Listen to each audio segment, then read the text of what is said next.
A most extraordinary speech was delivered by the boss of ASIO last night. If this does not shake you and Australia's leadership out of complacency, nothing will. Mike Burgess told us that more spies are trying to undermine Australia than at any other time in history, far surpassing the threat post-Cold War and even at the height of Islamic terrorism.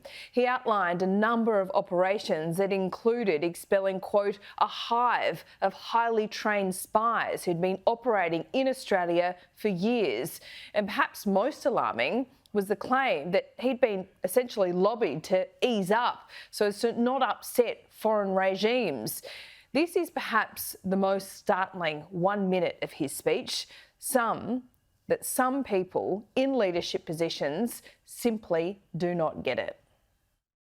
I'm concerned there are senior people in this country who appear to believe that espionage and foreign interference is no big deal. It's something that can be tolerated or somehow ignored or safely managed. Individuals in business, academia and the bureaucracy have told me ASIO should ease up on its operational responses to avoid upsetting foreign regimes. Now, of course, they're entitled to their views, but the reasons they offer are flimsy, such as all countries spy on each other. We're going to make that information public anyway. It's no different to lobbying or networking. And my favourite, the foreign government might make things difficult for us, and so on.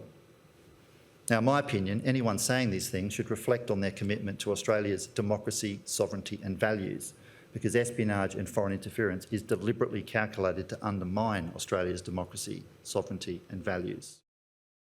Well, there you have it from Mike Burgess last night. He doesn't use his words lightly either, and the concern there that people at the top simply don't get it. It sounds like he's been lobbied by powerful business people, but I should say that he didn't say specifically. Let's bring in Olivia Casely now, a political reporter in Canberra. Olivia, what's been the reaction to his speech today?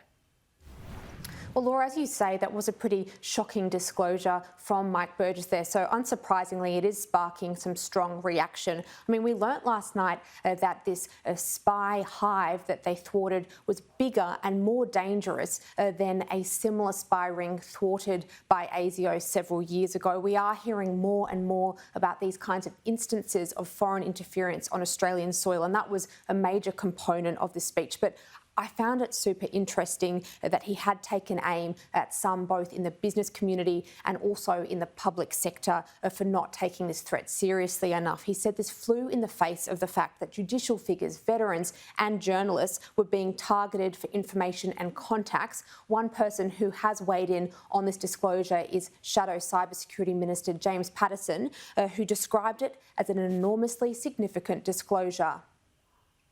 Clearly what these people would have been saying is go soft on spies from China because they're worried about the bilateral relationship and particularly the economic and trade relationship.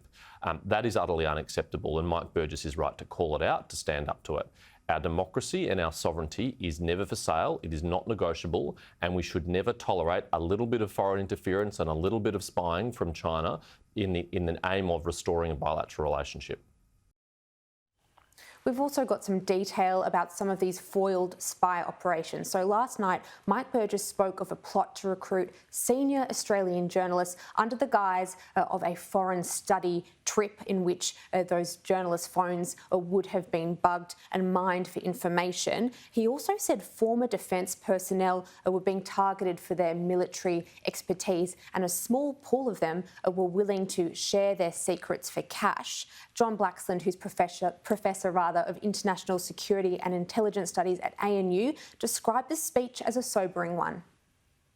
He articulated really well the whole point about this being about to shape political and business decision-making to get an advantage, to monitor, to threaten, to harm diaspora communities, and to manipulate messaging through foreign language media and establishing community organisations. All of these things which in our multicultural society of today are more prominent, more consequential than ever.